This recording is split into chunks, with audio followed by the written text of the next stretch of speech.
Meus irmãos, a paz do Senhor, para mim é um grande prazer estar aqui mais uma vez com os irmãos. A nossa finalidade aqui é compartilhar um pouco da palavra do Senhor nosso Deus, e nessa sequência estamos aqui estudando um pouco a primeira carta do nosso tão amado apóstolo Pedro. Quanto ensinamento consistente que nos traz aí grande alento, consolo, contentamento também.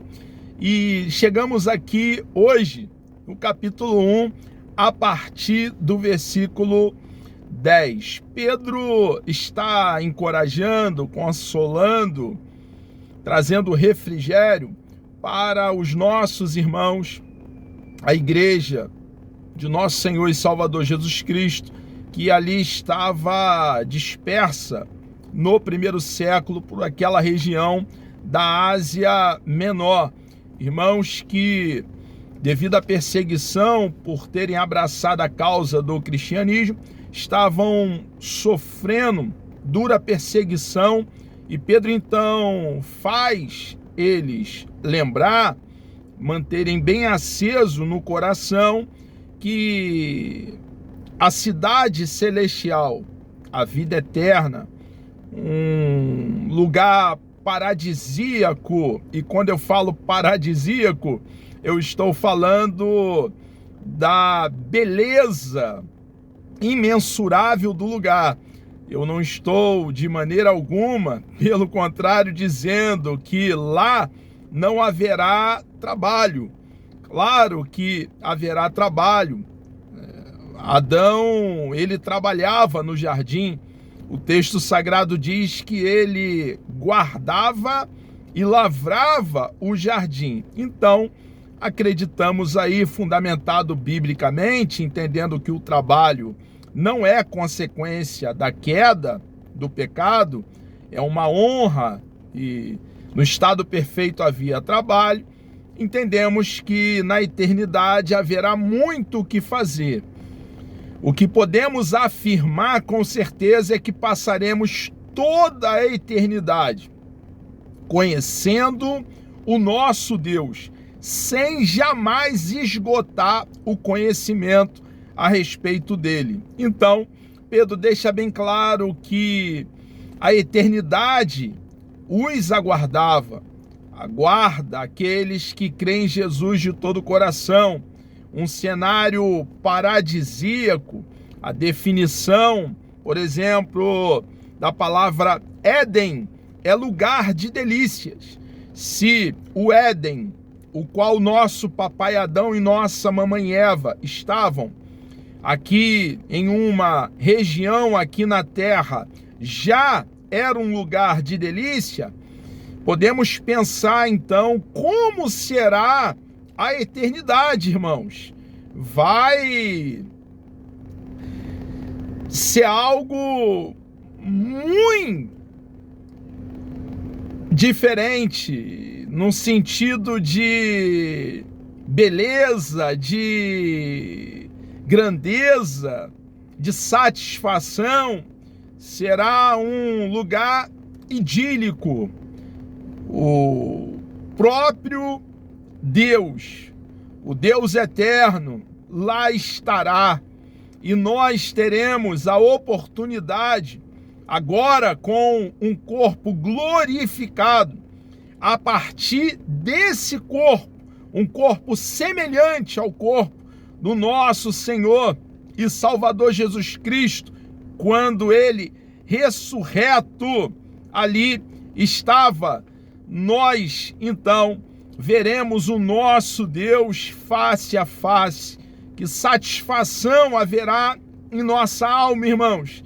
Será um momento imensurável, que não há como definir com palavras, não há como pesar em balança esse momento de grande alegria, de grande regozijo, de grande satisfação. E Pedro aqui está trazendo a realidade da eternidade do céu, a despeito de, em peregrinação, no planeta Terra, como os nossos irmãos ali no primeiro século e nós hoje, no século 21, as dificuldades, as provações, as lutas que passamos, irmãos, estamos em uma viagem. O nosso destino é a eternidade com o nosso Deus. Todo cristão legítimo que ama o nosso Senhor e Salvador Jesus Cristo almeja por esse dia, o dia em que estaremos com aquele que muito fez por nós lá naquela pequena colina chamada Gólgota, lugar da caveira, que na ocasião estava fora dos muros de Jerusalém. Depois aconteceu, quando lemos a história do cristianismo, o que nós chamamos de a ampliação do terceiro muro, quando Gólgota então passou a estar dentro dos muros de Jerusalém, mas na ocasião da crucificação estava fora da porta. Milhares e milhares de pessoas assistiram aquele grande feito onde o nosso Senhor e Salvador Jesus Cristo conquistou para nós, uma vez pagando a nossa dívida, vida eterna para cada um de nós que cremos nele de todo o coração. E quando cremos em Jesus de todo o coração, a justiça de Cristo nos é imputada, e só dessa maneira, como afirma Romanos capítulo 5, podemos desfrutar então de paz com Deus. Pedro está muito interessado em deixar claro para a igreja perseguida ali do primeiro século que o alvo maior, o escopo, a finalidade, o objetivo é a eternidade com Deus. O cristianismo fala de vida eterna, vida verdadeira, vida de intimidade, relacionamento com Deus. Aqui e na eternidade, esse relacionamento será amadurecido, desenvolvido de forma mais plena, em toda a sua totalidade, em toda a sua plenitude. Então Pedro, nessa esteira, nessa direção, ele prossegue falando sobre vida eterna a partir do versículo 10, da qual salvação inquiriram e trataram diligentemente os profetas que profetizaram da graça que vos foi dada. O Antigo Testamento anunciou por intermédio dos profetas, vaticinando, profetizando a salvação que se manifestou por intermédio de nosso Senhor e Salvador Jesus Cristo. Não podemos desprezar o registro veterotestamentário. O Antigo Testamento é a fundação e o alicerce do edifício. O Novo Testamento é a continuidade, é a construção desse mesmo edifício. Então, como entender o Novo Testamento deixando de lado o Antigo Testamento, irmãos? Quanto mais entendermos o registro veterotestamentário, melhor iremos compreenderemos com mais clareza o Novo Testamento. Os profetas, eles predisseram o que aconteceria, o nascimento do Salvador, onde nasceria, a forma que se daria esse precioso feito. E é isso que Pedro está aqui lembrando a igreja do primeiro século e a nós hoje, igreja do século 21. O acontecimento na plenitude dos tempos foi algo profetizado, da qual salvação inquiriram e trataram diligentemente, cuidadosamente, os profetas que profetizaram.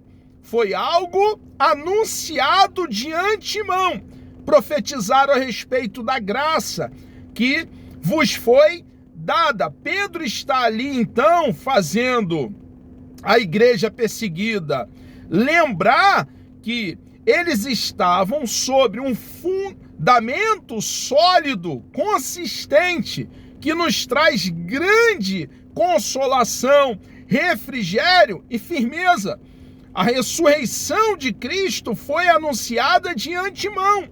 Todos os acontecimentos referentes ao anúncio do nascimento do nosso Salvador fora profetizado bem anteriormente de ter acontecido. E ali no primeiro século, essa verdade que fora anunciada se concretizou. Indagando que tempo ou que ocasião de tempo, o Espírito de Cristo que estava neles, nos profetas, indicava anteriormente, testificando o que eles testificavam, irmãos? Os sofrimentos que a Cristo havia de vir. Então, todo sofrimento que o eterno Filho de Deus passou fora predito, profetizado pelos profetas que ali estavam no Antigo Testamento. Precisava, era necessário, era mister que ele sofresse. E pelas pisaduras do nosso Salvador, fomos sarados. Toda aquela obra preciosa, o nosso Senhor deu vista a cegos, fez surdo ouvir, paralítico saltar como um cervo, como uma corça, limpou leprosos, fez um homem tornar a viver depois de 4 dias morto, estava em estado de decomposição, pois o rolo sagrado afirma que cheirava mal. Mas, irmãos, havia um alvo primário. Jesus veio e fez o bem, como eu acabo de aludir, sim, mas ele veio para salvar e resgatar a humanidade perdida. Jesus veio para nos resgatar do mercado de escravo, nos adquirir, nos redimir, nos dar possibilidade de vida eterna, de desfrutarmos da eternidade com Deus Pai, termos a mesma comunhão com Deus Pai que o nosso papai Adão e a nossa mamãe Eva tinha antes da queda, antes de deliberadamente eles virarem as costas para Deus e desobedecer a Deus.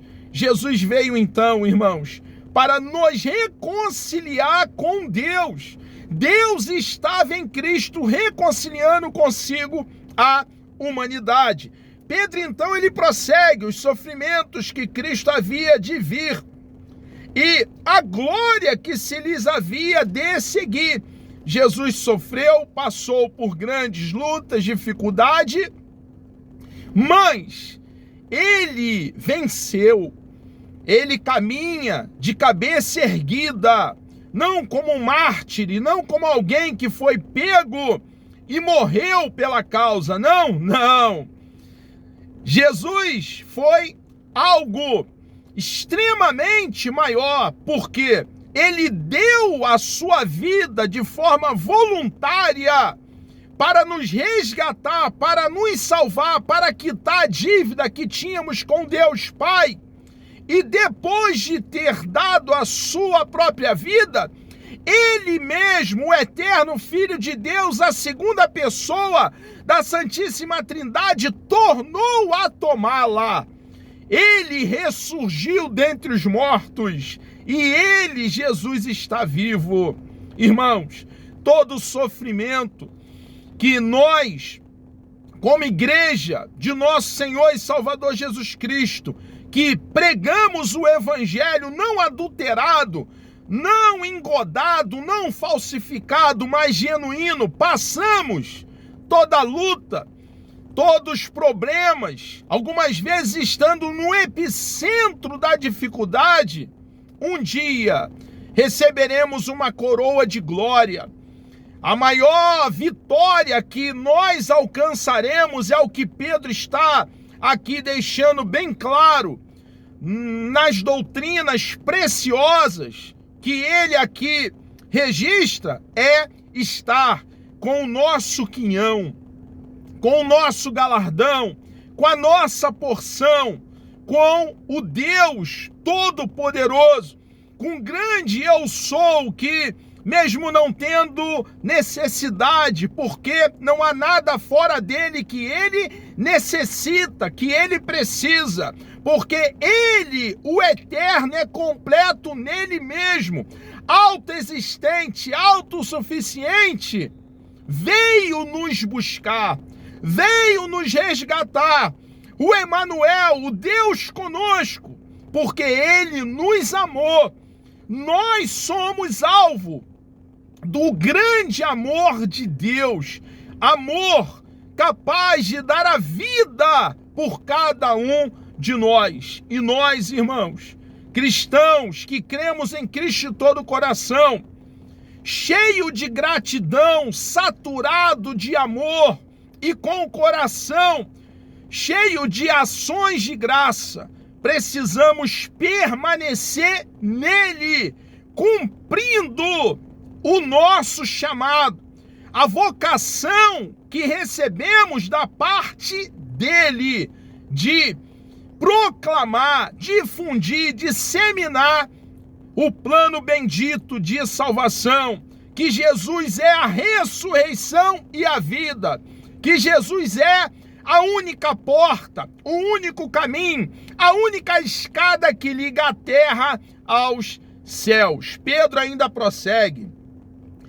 Aos quais foi revelado, ele está dizendo que foi revelado de antemão, que não para si mesmo, mas para nós, eles ministravam estas coisas que agora vos foram anunciadas, por aqueles que pelo Espírito Santo, enviado do céu, vos pregaram o Evangelho. Tudo o que estava acontecendo, a perseguição, a luta, a dificuldade, um dia valeria muito a pena, porque eles, Pedro falando à igreja do primeiro século, seriam galardoados. Toda obra para o nosso Senhor e Salvador Jesus Cristo aqui, no cumprimento da nossa missão, do nosso chamado específico de pregar o Evangelho, receberemos das mãos do nosso Deus a recompensa. É interessante que o apóstolo Pedro ainda prossegue na sua argumentação, para as quais coisas os anjos desejam bem atentar. Essa palavra atentar aqui no grego dá a ideia de alguém estendendo o pescoço para entender o que está acontecendo. Somos levados aqui a entender que os anjos não compreendem de forma total, plena, a esgotar o assunto, o grande plano de salvação. Irmãos, porque o plano bendito de salvação, o Evangelho, jamais poderá ser esgotado. Essa obra bendita, preciosa, que foi elaborada pelo nosso Deus e colocado por Ele mesmo em execução. O mérito, a honra, a glória, o louvor, o enaltecimento, somente o Deus eterno, o grande eu sou, é digno.